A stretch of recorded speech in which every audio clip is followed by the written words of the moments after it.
Hello दोस्तों, कैसे हैं आप। आज की कहानी का नाम है कर्जदार।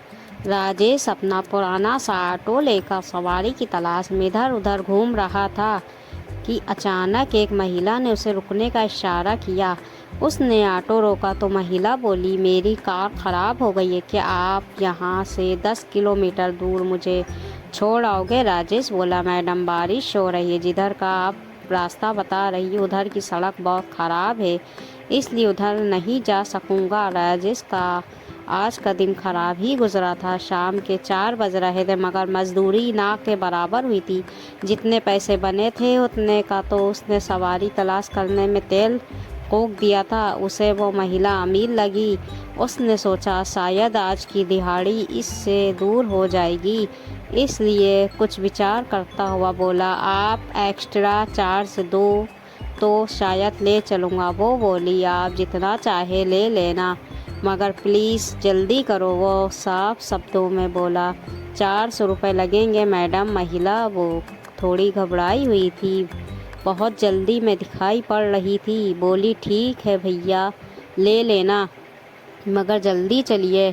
फिर वो महिला को लेकर उस दिशा में चल पड़ा जिधर का उसने रास्ता बताया था। राजेश ने ऑटो चलाते हुए बैक मिरर में देखा। वो लगभग 40 साल की लग रही थी। उसके चेहरे पर उदासी झलक रही थी। ऐसा लग रहा था जैसे किसी गहरी परेशानी में हो। वो बार बार फ़ोन करके उस पर धीरे धीरे बात करने की कोशिश कर रही थी। कह रही थी, कुछ देर रुको, पहुंच रही हूँ। वो बारिश के कारण सड़क पर भरे पानी और गड्ढों से ऑटो को बचाता हुआ चल रहा था। जैसे ही एक जगह पहुंचा, वो बोली, आप यहीं रोक दीजिए, मैं आगे पैदल चली जाऊंगी। ऑटो से नीचे उतरने के बाद जैसे ही उसने पैसे का अपना छोटा बटुआ निकालना चाहा तो घबरा कर बोली, भैया पैसे तो गाड़ी ही में रह गए। आप ऐसा कीजिए, अपना नाम और एड्रेस बता दीजिए, मैं घर पर पहुंचा दूंगी। पैसे का बहाना सुनकर राजेश को बहुत गुस्सा आया, मगर महिला को परेशान देखकर उसने जल्दी में अपना नाम और एड्रेस बता दिया। वो फ़ोन में उसका पता नोट करती हुई तेज़ी से चली गई। राजेश अपने पुराने और चार्जर ऑटो को गड्ढों से बचाता हुआ वापस आ गया। ऑटो पुराना होने के कारण माइलेज बहुत कम दे रहा था। वापस पहुंचा तब तक घड़ी में डीजल की सुई लाल निशान पर आ पहुंची थी। जेब में पैसे बहुत कम थे, इसलिए वो उस दिन घर चला आया। घर पर पत्नी को पूरी बात बताई तो वो झल्ला गई। बोली, मूर्ख आदमी, ऑटो के किराए की उधारी नहीं होती और तुम तो एक अनजान औरत से उधारी कर आए हो। देख लेना, वो एक पैसा भी नहीं देगी। वो बोला, वो बहुत परेशान दिख रही थी और उसके पास पैसे भी नहीं थे। ज़बरदस्ती कैसे करता। पत्नी बोली, पैसे नहीं थे तो ऑटो में बिठाया ही क्यों था। एक तो ये कबाड़ ऑटो खरीद कर लाए हो, ऊपर से ये दरिया दिली दिखा देते हो, ऐसे कैसे घर चलेगा। राजेश बेचारा चुप हो गया।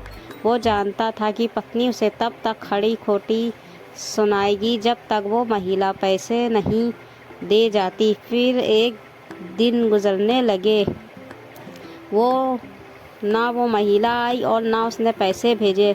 फिर भी ना जाने क्यों राजेश को भरोसा था कि एक दिन उसके 400 रुपये ज़रूर आएंगे। एक दिन सुबह सुबह वो अपने खटारा ऑटो को लेकर घर से निकलने ही वाला था कि एक नया ऑटो उसके घर के सामने आकर रुका और उसे चला रहा व्यक्ति ऑटो से उतर के राजेश से बोला, भाई साहब, ये एड्रेस बताना कौन से घर का है। राजेश ने एड्रेस देखा तो बोला, भाई ये एड्रेस मेरे ही घर का है, मैं ही राजेश हूँ। वो आदमी राजेश को ऑटो की चाबी देकर बोला, ये ऑटो आपके लिए किसी ने ख़रीदा है, लो चाबी संभालो और शाम को अपने डॉक्यूमेंट्स लेकर आ जाना ताकि तुम्हारे नाम ऑटो के कागज़ बन सके। फिर वो व्यक्ति राजेश को एक पर्ची और चाबी देकर चला गया।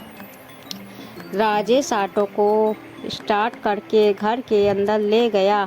उसके बच्चे और पत्नी नए ऑटो को देखकर आश्चर्यचकित रह गए। राजेश ने उस पर्ची को खोला तो उसमें लिखा था, भाई साहब, मैं वही औरत हूँ जिसे आपने उस दिन बरसात में शहर के बाहर की बस्ती में छोड़ा था। आपके ही कारण मैं अपने पिता के अंतिम दर्शन कर सकी, इसलिए मैं आपकी कर्जदार हूँ। आपने मुझ पर भरोसा किया और 400 रुपये उधार छोड़े। मैंने उस दिन ऑटो से उतरते ही ये निर्णय कर लिया था कि आपके 400 रुपये नहीं लौटाऊंगी, बल्कि 400 रुपयों की जगह एक नया ऑटो खरीद कर दूंगी, क्योंकि आपका ऑटो बहुत पुराना हो चुका है। इसलिए इस नए ऑटो को एक बहन की तरफ से उपहार समझ कर रख लेना। आपकी अजनबी बहन। पर्ची में ना कोई एड्रेस था, ना किसी का नाम था। राजेश की पत्नी ने भी पर्ची में लिखे सारे शब्द पढ़े। पढ़ते पढ़ते पति पत्नी दोनों की आंखों में आंसू आ गए थे।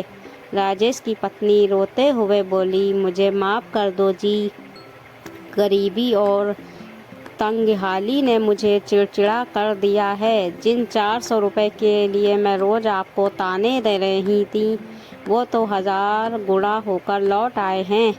दोस्तों, दुनिया में आज भी अच्छे लोग मौजूद हैं। अगर आपको लगता है कि ऐसे लोग इस दुनिया में नहीं हैं, तो आप अच्छे बन जाइए ना, एक नई शुरुआत कीजिए। जितना सामर्थ्य हो उतना ही तो हम सब किसी की मदद कर ही सकते हैं। आइए हम सब मिलकर अपनों से कमज़ोर लोगों के चेहरे पर थोड़ी सी मुस्कान लाने की कोशिश करें। यकीन करिए, गॉड आपको 1000 गुना करके लौटाएंगे।